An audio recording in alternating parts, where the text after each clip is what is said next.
Good afternoon, students. In last lecture, we had discussed the obsessive compulsive disorder. So, in previous video, what we had covered was introduction part of obsessive compulsive disorder, then definition, risk factor, causes, and now today what we will discuss is the symptom and the complication of the obsessive compulsive disorder, diagnostic evaluations for the obsessive compulsive disorder, then the prevention and the management, and then summary and the bibliography. So starting with the obsessive compulsive disorders, introduction is done, causes are done. So here we are starting with the sign and symptoms.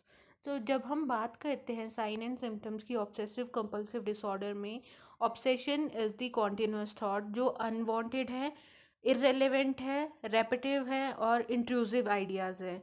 Urges और the image frequently well up in the mind of the person with OCD. कि obsession होता है person को, continuous unwanted और irrelevant thoughts चलते रहते हैं, that is called obsession. तो first and the foremost symptom तो यही होता है. persistent paranoid fears or the unreasonable concern with becoming contaminated.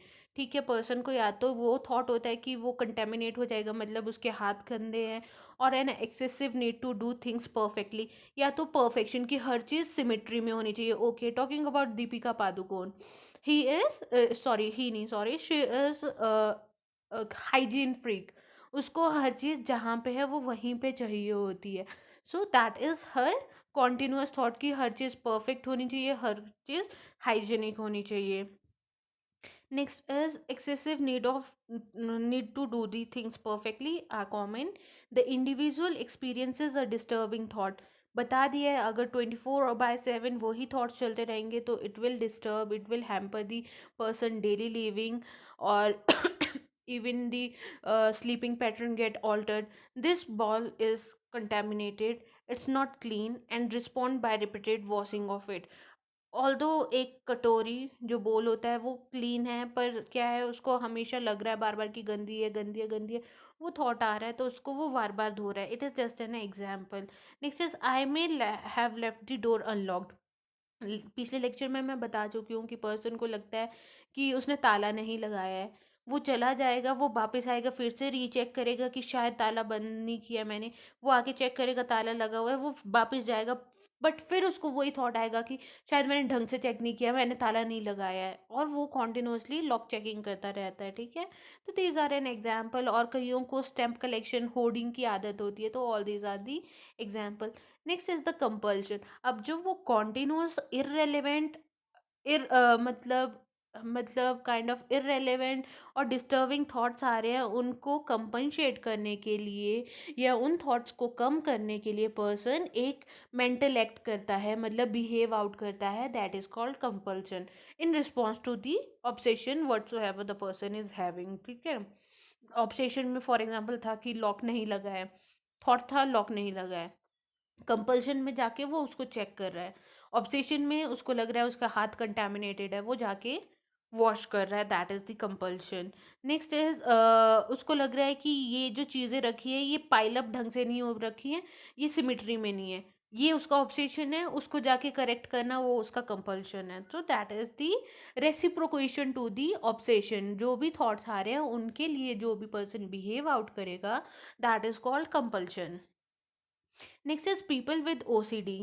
They have the repeated thoughts, image, and urge about desire issues, including being compulsively neat and organized, fearing the germ, dirt, contamination, intruders, or violence, or imagining the hurting loved one, or committing sexual act or behaving in a way they conflict with their religious belief. तो person को ऐसे thoughts आते हैं. Next is engage in the repetitive behavior, that is the compulsion wala part, or the mental acts such as the washing hand, locking and unlocking the door, counting, keeping the unneeded items. Unneeded मैंने बताया था, कईयों को क्या होता है stamp collection की आदत होती है, कई क्या होते हैं न्यूज़पेपर कलेक्ट करते रहते हैं, कई जो होते हैं हमारे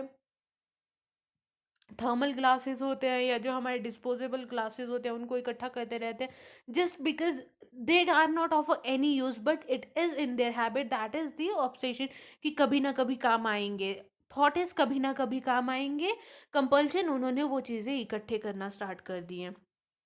और repeating the same step of any task again and again, बता दिया मैंने। ओके, व्हेन हम बात करते हैं तो मैंने आपको बताया था कि जो ऑब्सेसिव कंपल्सिव डिसऑर्डर है उसकी एक साइकिल होती है।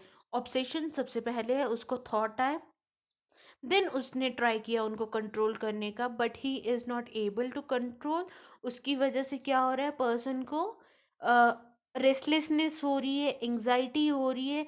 टू रिड्यूस दैन एंग्जाइटी वो पर्सन क्या करेगा, कंपल्सिव एक्ट करेगा। कंपल्सिव एक्ट करने के बाद he will relax, but later on वो ऑब्सेशन फिर से कुछ देर में स्टार्ट हो जाएगा। तो इट इज़ अ साइकिल की ऑब्सेशन होगा, देन पर्सन को क्या होगा, रेस्टलेसनेस होगी, एंग्जाइटी होगी, then to reduce that anxiety और दी रेस्टलेसनेस पर्सन क्या है, कंपल्सिव एक्ट करेगा। और कंपल्सिव एक्ट करने के बाद पर्सन नो जो होगा वो नॉर्मल होगा, but after a certain period of a time obsession फिर से होगा। So it is the OCD cycle. Next is having obsession that are intrusive and compulsions that often feel out of the person's control but dictated by a rule that must be applied rigidly. मतलब उसका जो behavior है, उसका जो pattern है वो continuous है। Get no pleasure from engaging in the behavior or the rituals but do receive some relief from the anxiety. मैंने बता दिया जैसे ही वो बिहेवियर मतलब कोई भी एक्ट आउट करेगा उसको उस टाइम पे रिलैक्सेशन फील होगी, बट वो परमानेंट सोल्यूशन नहीं होगा, वो ऑब्सेशन फिर से आएगा। Spend at least an hour a day on the thoughts and the rituals which cause distress and get in a way of the daily life. Means वो thought अगर थोड़ी देर कंट्रोल भी हुआ, फिर उसके बाद फिर से वो थॉट आया, फिर थोड़ी देर कंट्रोल हुआ, फिर से थॉट आया, तो अगर हम 24 आवर में से देखें तो 1 to 2 आवर का ड्यूरेशन पूरे होल ऑफ द डे में उसके वो ऑब्सेशन चलता है। Next is insight. ओके, जो DSM-5 है उन्होंने 3 स्पेसिफायर्स किए हैं to find out the insight in the OCD। तो क्या है, गुड और the fair insight is characterize by the acknowledgement that obsessive compulsive believes are on me not be true. अगर पर्सन को इंसाइट है कि वो जान के कर रहा है, ठीक है, उसको पता है कि मैं कुछ कर रहा हूँ और वो गलत है, तो वो ट्रू नहीं है। Poor insight is characterize by the believe that obsessive compulsive behaviour are probably true. अगर पर्सन को इंसाइट नहीं है, उसको नहीं पता लग रहा है कि जो वो कर रहा है वो इररिलेवेंट है और not accepted by the society और acceptable by the people in the society who are living around him, तो अगर मतलब उसको कंप्लीट उसकी अवेयरनेस नहीं है कि वो क्या कर रहा है, तो ऑब्सेसिव कंपल्सिव को हम लोग ट्रू समझते हैं। और अगर एब्सेंस है इनसाइट का, पर्सन को बिल्कुल ही नहीं पता है और जो उसका डिल्यूजनल थॉट है वो उसी में है, तो that is occurring in about 4% of people. और ये बहुत रेयर में होता है, ठीक है। मैक्सिमम OCDs में ओके, अगर आपने दीपिका पादुकोण का कभी इंटरव्यू देखा होगा तो शी से बाय हरसेल्फ कि she is a obsessive compulsive disorder patient, उसको ये बीमारी है, तो मीन शी इज अवेयर, मतलब उसकी वो लाइफ को हैम्पर नहीं कर रहा है। It is to the some extent, कईयों में थोड़ी होती है, थोड़ी चीज़ें नहीं पता होती हैं, वो नॉर्मल रेंज के पेशेंट्स होते हैं। बट जहाँ पे डिल्यूजन आ जाता है वो बहुत रेयरेस्ट होते हैं, and they need the continuous hospitalisation of that patient. overvalued ideas, ठीक है। some people with the OCD exhibit what is known as the overvalued idea। मतलब पर्सन क्या है, एक ही थॉट को रिकंसीडर कर रहा है, बार बार कंसीडर उसी चीज को करे जा रहा है, that is called overvalued idea। In such cases, the person with OCD will truly be uncertain whether the fear that caused them to perform their compulsion are irrational or not. After some discussion, it is possible to convince the individual that their fear may be unfounded. It may be more difficult to do ERP। Okay, ERP एक therapy होती है, that I will tell you later on. इसमें क्या होता है मैं बता भी चुकी हूँ आपको कि पर्सन को हम लोग BP एपरेटस जिस चीज़ से उसको फेयर है, ठीक है। अगर फॉर एग्जांपल पर्सन को हैंड हाइजीन का बहुत ऑब्सेशन है, मतलब उसको हाइजीन ही ऑब्सेशन है, तो हम उस पेशेंट को क्या कहते हैं, डर्टी प्लेसेस पे टच करवाते हैं। For example kitchen sink touch करवा दिया, टॉयलेट टैप टच करवाया, या फिर हमने dirty table with the dirt जो है वो पर्सन से टच करवा दिया, देन हम उसको एक जगह पे बिठा के उसको हैंड वॉश नहीं करने देंगे। और जब उसको हैंड वॉश नहीं होगा तो उसकी ऑलरेडी फिजियोलॉजी होगी वो ऑल्टर करेगी, उसका बीपी शूट अप कर जाएगा, उसको एंग्जाइटी होना स्टार्ट होगी, उसका पल्स रेट्स इंक्रीज कर जाएगा। बट हम लोग वहीं पे पर्सन को डीप ब्रीदिंग या रिलैक्सेशन एक्सरसाइज करवा के एंग्जाइटी को रिड्यूस डाउन करना ट्राई करेंगे। पर्सन का विद इन द 15 मिनट्स हम बीपी चेक करेंगे, उसकी पल्स चेक करेंगे, रेस्पिरेशन चेक करेंगे, एंड शो हिम कि आप अगर डीप ब्रीदिंग एक्सरसाइज कर रहे हो और आप अपना माइंड डाइवर्ट कर रहे हो कंपल्सिव बिहेवियर की तरफ से, और आप एक्ट आउट नहीं कर रहे हो, तो आपकी एंग्जाइटी पे कंट्रोल है, आप लोग नॉर्मल नॉर्मल फिजियोलॉजी पे आ रहे हो, तो यू कैन कंट्रोल। ऐसा नहीं है कि अगर आप नहीं करोगे तो इट गोना हार्म यू। तो हम ऐसे ऐसे धीरे धीरे करके पर्सन को कंट्रोल में लाते हैं इन ERP therapy. Next is cognitive performance. 2013 Meta analysis, मतलब जो रिसर्च का एक कंबाइंड रिजल्ट होता है, उसमें क्या फाइंड आउट किया था दैट कि जो पीपल OCD के साथ होते हैं उनका वाइड रेंजिंग कग्निटिव डेफिसिट होता है, ठीक है, मतलब माइल्ड होता है, ज़्यादा अफेक्टेड नहीं होता बट होता है। Significantly regarding spatial memory, to a lesser extent with the verbal memory fluency, executive function and processing speed, while auditory attention was not significantly affected.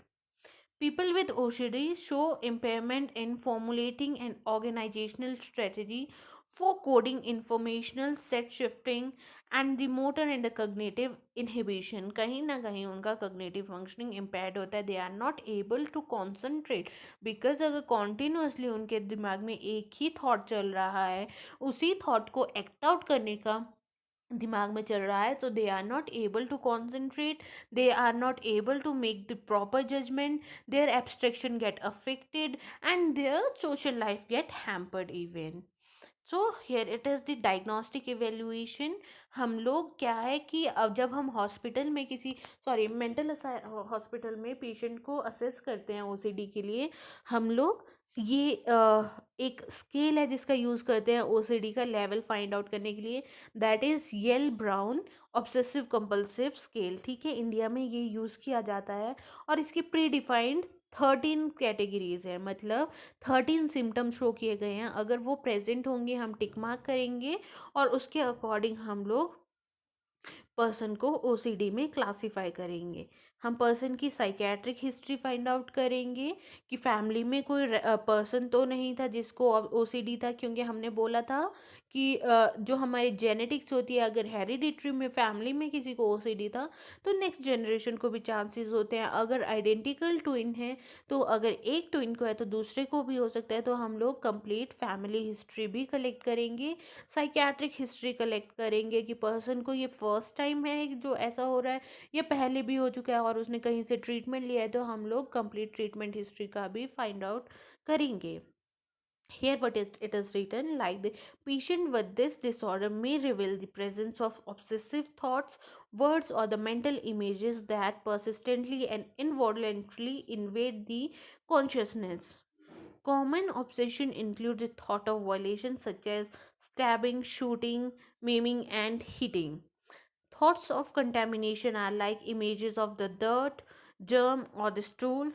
Repetitive doubts and the worries about the tragic events and the repeating or the counting image words or the objects in the environment.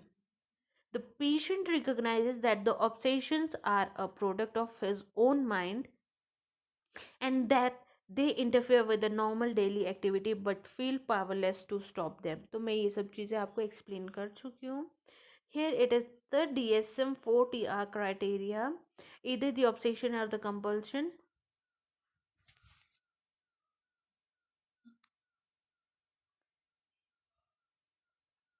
Okay, तो here it is like कि person में obsession है तो हम लोग इसको 4 वे में define कर सकते हैं। First is recurrent and persistent thoughts, impulses or the images that are experienced at the some time during the disturbances as intrusive and inappropriate and that causes marked anxiety and distress. तो DSM-5 ने ये criteria दिया है अगर ये है. Next is the thought impulses or the image are not simply excessive worries about the real life problems. Next, the problem attempts to ignore or suppress such thoughts, impulses, or images or to neutralize them with some other thoughts or action. The person recognizes that the obsessive thoughts, impulses or the images are the product of his or her own mind. तो obsession को चार वे में define किया गया है. Next जो हमारा DSM-4 criteria दिया है उसमें क्या है, उसमें है कि जो पर्सन है उसका रिपीटेटिव बिहेवियर होता है. एग्जाम्पल हैंड वॉशिंग, ऑर्डरिंग और चेकिंग और द मेंटल एक्ट्स हैं. एग्जाम्पल पर्सन क्या करता है, या तो प्रेइंग करेगा, काउंटिंग करेगा, रिपीटिंग वर्ड साइलेंटली, ये सब चीज़ें आती हैं. That the person feel driven to perform in the response to that obsession. मतलब पर्सन जो उसके थॉट्स आ रहे हैं उनके रिस्पॉन्स में ही एक्ट करेगा. Next is the behavior or the mental acts are aimed at preventing or reducing the distress or preventing some dreaded event or the situations. However, these behavior or the mental act either are not connected in a realistic way with what they are designed to neutralize or prevent or are clearly excessive. Next is at some point during the course of the disorder, the person has recognized that the obsession uh, or the compulsion are excessively or unreasonable. This do not apply it for the children. ठीक है, ये criteria बच्चों के लिए नहीं है, elders के लिए ही है. The obsession or the compulsion causes marked distress, are time consuming, take more than 1 hour or a day, or significantly interfere with the person's normal routine, occupational or the academic functioning, or usual social activities or the relationships. If another excess one disorder is present, the content of the obsession or the compulsion is not restricted to it. Example, preoccupation with food in the presence of an eating disorder, hair pulling in the presence of the trichotillomania, concern with the appearance in the presence of the body dysmorphic disorders, preoccupation with the drug in the presence of the substance use disorder, preoccupation with having a serious illness in the presence of hypochondriasis, preoccupation with the sexual urge or the fantasies in the presence of paraphilia, or the guilt rumination in the presence of the major depressive disorder. So अगर कोई another मतलब जो हम लोगों के DSM-4 का criteria था उसमें 5 एक्सेस दिए हैं, उसमें से अगर एक्सेस 1 के डिसऑर्डर भी प्रेजेंट है तो उसको हम रिस्ट्रिक्ट नहीं करते हैं. मतलब इट इज़ कोमॉर्बिड और along with that diseases OCD हो रहा है. तो मैनेजमेंट की बात करें तो अगर हम मैनेजमेंट में देखते हैं तो हम लोग यूज़ करते हैं specifically the neurotransmitter serotonin significantly decreased होता है OCD में, तो हमें सीरोटोनिन लेवल को इंक्रीज़ करना होता है एट पोस्ट साइनेप्स. तो उसको इंक्रीज़ करने के लिए हम SSRIs देते हैं, that is selective serotonin reuptake inhibitor. क्या होगा अगर जब हम ये ड्रग्स देंगे पर्सन को, तो जो हमारा प्री साइनेप्स है वहाँ पे सीरोटोनिन का ब्रेकडाउन कम हो जाएगा, उसकी वजह से सीरोटोनिन लेवल इंक्रीज़ करेगा. ब्रेकडाउन नहीं हो रहा मतलब सीरोटोनिन पूरा पूरा है और वहाँ से अब वो एक्सक्रीट होकर हमारे साइनेप्स में आएगा और फिर साइनेप्स से हमारे पोस्ट साइनेप में मतलब नेक्स्ट न्यूरॉन उसको कैरी कर लेगा. अब अगर सीरोटोनिन की लेवल इंक्रीज़ होगी तो हमारा OCD के चांसेस कम होंगे.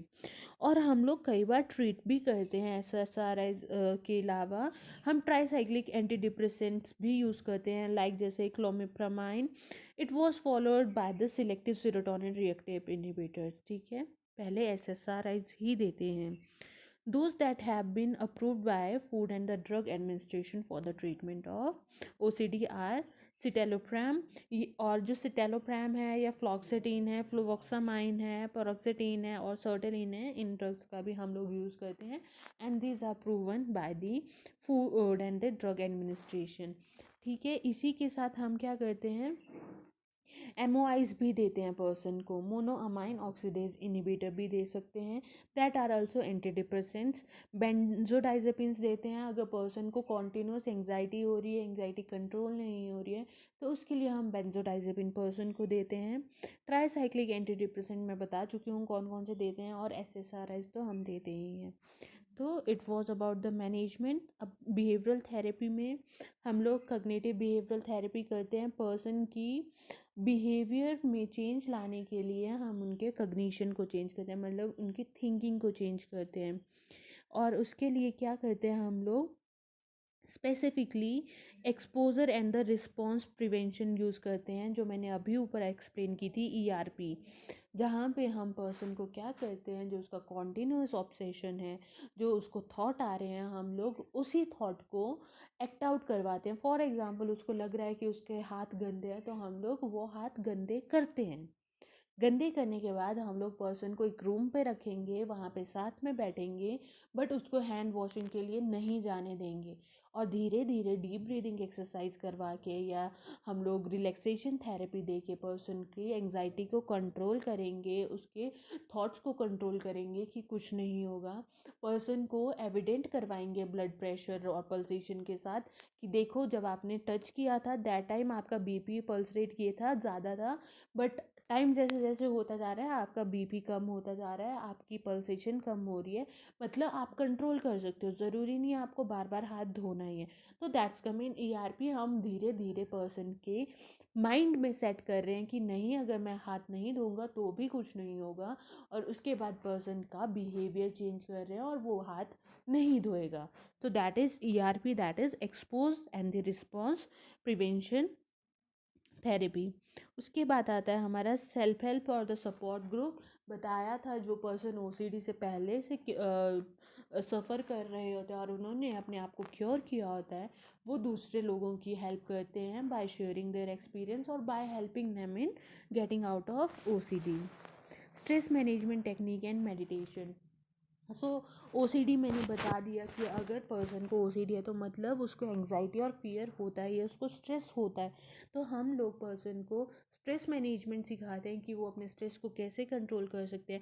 वो फॉर एग्जांपल डाइवर्जनल थेरेपी यूज़ कर सकते हैं, अपना माइंड डाइवर्ट कर सकते हैं, म्यूज़िक सुन सकते हैं, एरोबिक एक्सरसाइजेस कर सकते हैं, अपने पेट के साथ खेल सकते हैं, गार्डनिंग कर सकते हैं, अपने फ्रेंड्स के साथ बात कर सकते हैं। So all these are the stress management level. और मेडिटेशन भी करते हैं।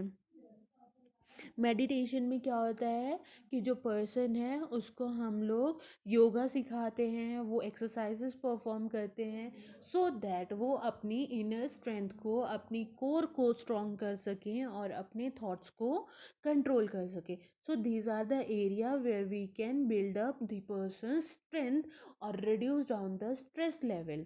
तो ये हो गया हमारा stress management techniques and the meditations. Next आता है हमारा फैमिली थेरेपी।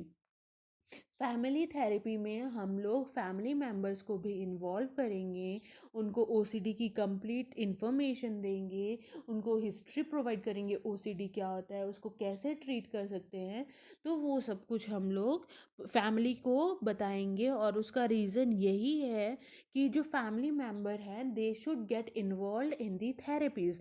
अगर फैमिली मेम्बर्स थेरेपी में इन्वॉल्व होते हैं, इट एनहेंसेस और boost up the confidence of the patient or can help the patient to get out of obsession and the compulsion by the time. Next is the nursing management. अगर nursing management की बात करते हैं, firstly we will go with the nursing assessment part. तो जो हमारा nursing assessment part है, इसमें क्या होगा, हम लोग तो मैंने बता दिया, फैमिली हिस्ट्री करेंगे, साइकेट्रिक हिस्ट्री फाइंड आउट करेंगे और क्या करेंगे, पर्सन की कंप्लीट मेंटल स्टेटस एग्जामिनेशन करेंगे, ट्रीटमेंट हिस्ट्री फाइंड आउट करेंगे और पर्सन को जो हम लोगों ने DSM-5 क्राइटेरिया पढ़ा है उसके साथ इवेल्युएट करके डायग्नोस करेंगे। Although it is not nurses work की डायग्नोस करना है, बट हम लोग उसको फिर से रिकन्सिडर करते हैं। Now the diagnosis, what can be the diagnosis? First and foremost इसकी ऑब्सेशन की वजह से एंग्जाइटी हो रहा है, तो प्रायोरिटी में is the anxiety. Next is the chronic low self esteem, fear भी हो सकता है, इनइफेक्टिव कोपिंग स्ट्रेटजीज हो सकती है, इनइफेक्टिव रोल परफॉर्मेंस हो सकता है, इम्पेयर्ड सोशल इंटरेक्शन हो सकती है OCD पेशेंट को, रिस्क फॉर इंजरी हो सकता है जब वो एंग्जाइटी कंट्रोल करने पे नहीं रहता, तो that can give him the suicidal ideation की मैं नहीं कंट्रोल कर पा रहा हूँ, मुझे तो मर जाना चाहिए। That can also be there, risk for injury और can say risk for suicidal ideation, not risk, suicidal ideation can be there, or the social isolation because of his behavior. So अगर हम बात करते हैं एंग्जाइटी की, how we can evident, it is by the repetitive actions, it can be by the reoccurring thoughts of the person, जो person हमें verbalise कर रहा है, decreases social role and the functioning अगर हो रही है तो वो उन सबसे। And what are the desired outcomes में क्या है कि हमें पर्सन की एंग्जाइटी लेवल को कम करना है, उसके रिचुअलिस्टिक बिहेवियर को, significant ritualistic behaviour and the relationship to anxiety, मतलब हम लोगों को पर्सन के एंग्जाइटी लेवल को रिड्यूस डाउन करना है। First is the nursing action, क्या करेंगे हम, एस्टेब्लिश द रिलेशनशिप, और जो फर्स्ट एंड द फोरमोस्ट ये है कि IPR अच्छा बिल्डअप होना चाहिए, सो दैट कि पेशेंट आपके ऊपर कॉन्फिडेंट फील करे, आपको ट्रस्ट करे, आपको हर एक चीज़ क्लियरली बता सके। So you should be sympathetic as well as empathetic with the patient. Next is acknowledge the behaviour without focusing attention on it, ठीक है, जाते ही ऐसे नहीं बोलना है कि don't do this thing, you should not do this thing, it is wrong. No, you have to be polite, you have to be like going step by step to improve the behavior of the person. Use a relaxed manner with the client, keep the environment काम। तो anxiety को कम करने के लिए, person को relax down करने के लिए, पर्सन को कंट्रोल करने के लिए अपनी एंग्जाइटी को, हमें उसको एक सूदिंग एनवायरनमेंट प्रोवाइड करना है, एक रिलैक्सिंग एनवायरनमेंट प्रोवाइड करना है। Assist client to learn the stress management, ठीक है, एंग्जाइटी कंट्रोल करने के लिए हम पर्सन को स्ट्रेस मैनेजमेंट सिखाएंगे। It can be thought stopping, okay, sorry I forgot to tell you, in the therapies हम लोग एक स्टॉप थेरेपी यूज़ करते हैं। क्या होता है, जब भी पर्सन को कोई ऐसा ऑब्सेसिव थॉट चल रहा होता है, हम उसको लर्न करवाते हैं कि ही शुड से स्टॉप। अब वो एकदम से चिल्ला के जोर से बोलेगा स्टॉप, और दैट विल फोकस और give him the diversion from that thought, और उसको स्टॉप करने के बाद पर्सन कुछ रिलैक्सिंग, सूदिंग और इमेजिनरी थिंग को इमेजिन करेगा जो उसको प्लेजर प्रोवाइड करता है। तो it is also a stopping therapy that is use for the patient with the obsessive compulsive disorder. हम उसको रिलैक्सेशन एक्सरसाइजेज सिखाते हैं, इमेजिनरी सिखाते हैं। इमेजनरी में बता चुकी हूँ आपको क्या है कि हम लोग जो पर्सन को सिनेरियोज पसंद है, जो उसको प्लेजर प्रोवाइड करवाते हैं, हम लोग वो उसको इमेजिन करवाते हैं और पर्सन को रिलैक्स डाउन करते हैं और उनकी फिजियोलॉजी को नॉर्मल में लाते हैं। Identify what the client perceives as relaxing, warm bath, मतलब उसका एरिया ऑफ इंटरेस्ट जानना ज़रूरी है कि पर्सन रिलैक्स्ड होता कहाँ पे। फॉर सम म्यूज़िक सुनना इज़ डिप्रेसिंग, बिकॉज जो म्यूज़िक होता है वो उनको उनकी पुरानी लाइफ की कुछ मेमोरीज याद दिला देता है, that make him more depressed. और सम के लिए वो सूदिंग होता है, सम के लिए वो रिलैक्सिंग होता है। तो इट्स डिपेंड कि उनका एरिया ऑफ रिलैक्सेशन या एरिया ऑफ इंटरेस्ट कहाँ है जहाँ पे वो रिलैक्स्ड फील करते हैं। तो that is finding out that areas are also important. Encourage patient in the regular exercises program, positive reinforcement देंगे जब भी वो कोई बिहेवियर को कंप्लीट करेंगे और अपने बिहेवियर को कंट्रोल करेंगे जो नहीं परफॉर्म करना है कंपल्शन के under. Assist the client to find a way to set limit on the own behaviours, at the same time allow adequate time during the daily routine for the ritual, ठीक है। limit the amount of the time allotted for the performance of the rituals, encourage client to gradually decrease this time. ठीक है, एकदम से आप कभी भी किसी के भी थॉट्स को नहीं रोक सकते हो.